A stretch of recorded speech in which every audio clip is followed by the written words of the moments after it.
आपको पता है ये जहाज किसने बनाया? जहाज बना है 810 ईस्वी में अब्बास बिन फरनास ने इसकी थ्योरी मुतय्यन की।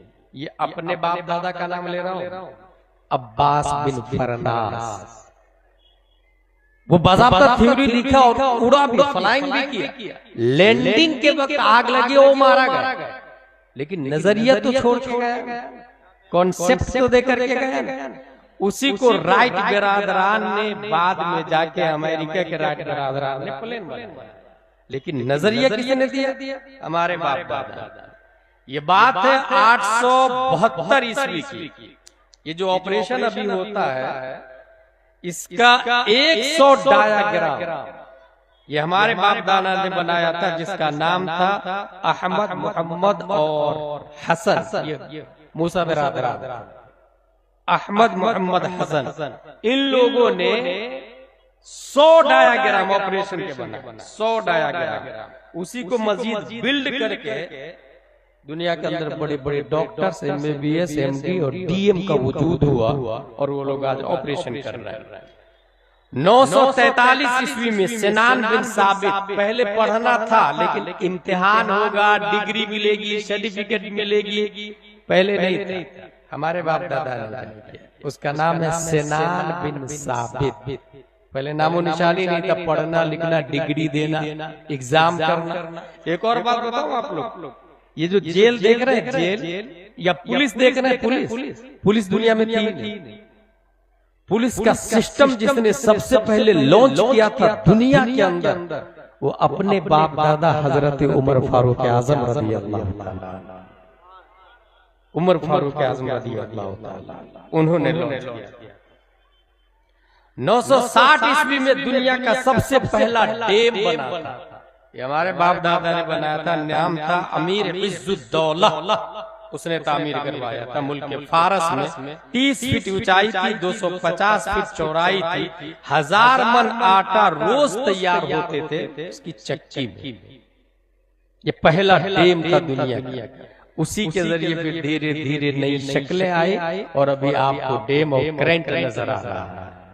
और आगे चलिए, 964 ईस्वी की बात है। अब्दुर्रहमान अस-सूफी ने रब्बुल आलमीन पे गौर किया। रब्बुल आलमीन का क्या मतलब है? अल्हम्दुलिल्लाह रब्बिल आलमीन, तमाम आलम का रब। तो आलम तो यही है जो अपने लोग देख रहे हैं दिनाजपुर में, इंडिया या जहां लोग रहते हैं, लेकिन आलमीन का लफ्ज है, इसका मतलब और भी आलम है। गौर करते करते करते करते उसने एंड्रोमेडा गैलेक्सी की दरियाफ्त की और उसने ये कहा कि इस आलम की तरह दुनिया में और भी कई आलम हैं। बाद में लोगों ने mercury, Venus, Mars, Jupiter, Saturn, Uranus, Neptune, Pluto, ये सब साइंसदानों ने इजाद किया। उस वक्त कोई मशीन नहीं थी। हमारे बाप दादा ने जमीन से रातों में गौर फिक्र करके एंड्रोमेडा गैलेक्सी की दरियाफ्त की और कयामत तक के साइंसदानों को एक नजरिया दे दिया कि रब्बुल आलमीन में आलमीन का तेवर बोल रहा है। खल्लाक़े दो आलम ने सिर्फ एक जमीन और एक प्लेनेट को नहीं पैदा किया, वो अल्लाह है जो हजारों प्लेनेट को पैदा किया है। इंसान समझे या ना समझे, यही तो हमारे रब का कमाल है। रब ने जिसको पैदा किया, इंसान वहां तक नहीं पहुंच सकता, फिर रब्बे जुल जलाल तक कैसे पहुंचा जा सकता है? रब्बुल आलमीन, इस आयत पे गौर किया। एक और बात सुन ले, मेरी तकरीर खत्म होने वाली है। वो एक और बात ये है कि जिन्नात का ज्यादा पावर है या इंसान का? मोस्टली आदमी समझता है जिन्नात का, और इसी चक्कर में डुप्लीकेट बाबा फायदा भी बहुत उठाते हैं। आप लेके गए, बोले हाँ जिन्नात लगा हुआ, और एक दो नहीं, पूरा शमशान घाट लगा हुआ। जिन्नात का 7 खानदान लगा हुआ। बाबा कैसे ठीक होगा? 1 लाख रुपया लगा। आदमी घर बेच के, जमीन बेच के देता, बच्चा किसी तरह ठीक हो जाए। उसको पता ही नहीं कि जिन्नात का पावर नहीं है ज्यादा, उससे ज्यादा पावर इंसान को अल्लाह तबारक व तआला ने दिया। अच्छा बुखार भी हो तो सीधे बाबा के पास। देखिए ना, एक हफ्ता से बुखार छूट ही नहीं रहा। बाबा भी बोल रहे थे, पड़ोसी ने कर दिया होगा। वो पड़ोसी से सीधे दिमाग में बैठा लेता, वो दुश्मन है, देखता रहता है। एक बाबा ऐसा मैं जानता हूँ, उसने एक रूम बना, रूम में 4 दरवाजे बने और बाउंड्री वॉल बड़ी सारी बनवाई। उसका एक मेन गेट बनाया, एंट्री गेट। एंट्री गेट पे अपना असिस्टेंट बैठाया। जब भी कोई आता, क्या हुआ तुमको? बोले मेरी बीवी से झगड़ा हो रहा, गेट नंबर 1 से जाना। दूसरा कस्टमर, क्या हुआ तुमको? बोले वो शैतान परेशान कर रहा, गेट नंबर 2 से जाना। गेट बने हुए 4। अब जो ही वो अंदर गेट नंबर 2 से एंट्री किया, बाबा बोलता, अच्छा जिन्नात से परेशान हो तुम। सामने वाला सोचता, बाबा को कैसे पता चला? वो तो वॉचमैन का कमाल है जो वहां एंट्री कर रहा है। और लाखों रुपये बेवकूफ बन रहे हैं, लाखों रुपये दे रहे हैं।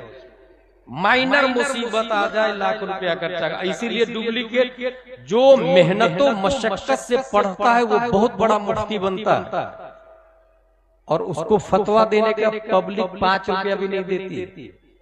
और जो कुछ भी नहीं पढ़ता है, कुल हुवल्लाह शरीफ और सूरह फातिहा मुश्किल से याद करके बाबा बनता है। और वो फॉर्च्यूनर में घूम रहा है, आईफोन इस्तेमाल कर रहा है, मैं देख रहा हूँ। और ये हम जिम्मेदार हैं इसके। कभी जाने से पहले सोचा नहीं, नबी की सीरत पढ़ी नहीं, सहाबा को समझा नहीं कि वो क्या करते थे, और आसानी से। अच्छा अफसोस उस वक्त होता है वो बाबा फॉर्च्यूनर लेके जा रहा होता है और मुफ्ती को घटिया समझता है कि देखा सूरह फातिहा का कमाल है। ये अफसोस होता है कि मेहनत और मशक्कत से। बहुत पहले दुरूसुल बलागा में हम लोगों ने पढ़ा था, कम आकिलिन आकिलिन आयत मज़ाहिबुहु कम जाहिलिन जाहिलिन तलक़ाहु मरज़ूक़ा अहादल्लज़ी तरकल अवहाम हायरतन वसय्यरल आलिम निहरीर ज़िंदीक़ा। बहुत सारे अक्लमंद है, पढ़े लिखे हैं, बेरोजगार है। बहुत सारे जाहिल है जो करोड़पति बने हुए, करोड़पति। हासिल ये कि ये पैसा, एक और बात बता दूं, पैसा कमाल से नहीं है, ये ज़हन में रखिएगा। मैं ये सवाल करूं, यहाँ एक आदमी है जिसके पास 100 रुपया, दूसरा आदमी जिसके पास 1 करोड़ रुपया, बड़ा आदमी कौन? कॉमन सेंस बोलेगा 1 करोड़ वाला। कुछ ही लोग बोलेंगे 100 रुपया वाला, मगर हकीकत यही है कि वो 100 ही रुपया वाला अफजल व आला है। उसकी दूसरी दलील देता हूं मैं आपको। एक परिंदा है जिसके मुंह में 1 चना है, दूसरा परिंदा है जिसके गर्दन में 1 किलो चना की थैली लटकी हुई है। बीवी बच्चों से कौन परिंदा मिलेगा? कुव्वते परवाज़ किसकी ज्यादा रहे?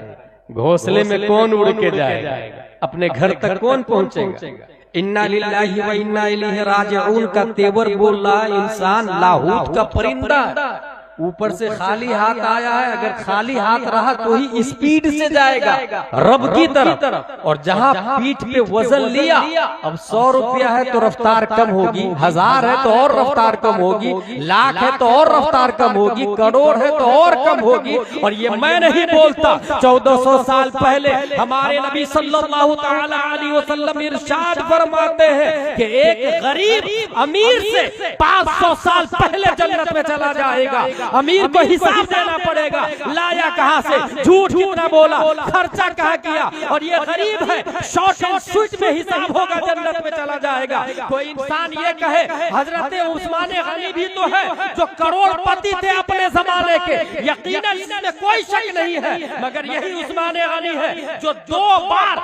अपने पैसे से जन्नत खरीद चुके हैं, 2 बार अपने पैसे से जन्नत खरीदा है। अगर ऐसा आदमी कोई हो भी तो यकीनन वो अफजल वाला है। मगर एक दूसरा आदमी है जो उस्मान गनी की तरह पैसे से पैसा नहीं रखता, पैसे से नफरत करता है, पैसा अपने पास में रहने ही नहीं देता, टिकने ही नहीं देता, तब वो उस्मान गनी की सुन्नत का मुखालिफ नहीं, मुस्तफा की सुन्नत का ताबे कहलाएगा। क्योंकि हमारे नबी मालिक कायनात है, मगर मालिक निसाब नहीं रहते थे, कभी पैसा जमा नहीं करते थे, आता था पैसा बांट देते थे। ऐसे में अगर कोई आज का शख्स 100 रुपये का मालिक है, हराम को जूती की नोक पर उड़ाता है, आधी रोटी खाता है, सच बोलता है, बच्चों को भी खिलाता है, खुद भी खाता है, कभी कभी भूखा सो लेता है मगर हराम का सहारा नहीं ले लेता।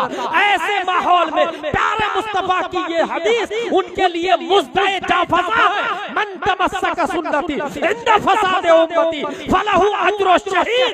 फसाद उम्मत के जमाने में जब लोग तफाखुर करे दौलत पर, लोग तफाखुर करे कारों पर, लोग तफाखुर करे बिल्डिंगों पर, लोग तफाखुर करे कलमों पर, लोग तफाखुर करे अपने कपड़ों पर, लोग तफाखुर करे मोबाइलों पर, ऐसे माहौल में कोई आधी रोटी खाकर नबी की सुन्नत को जिंदा करता है तो खालिद बिन वलीद तलवार मैदान में चला के जो सवाब पाए थे अल्लाह ताला दिनाजपुर के उस इंसान को उतना सवाब अता फरमाए।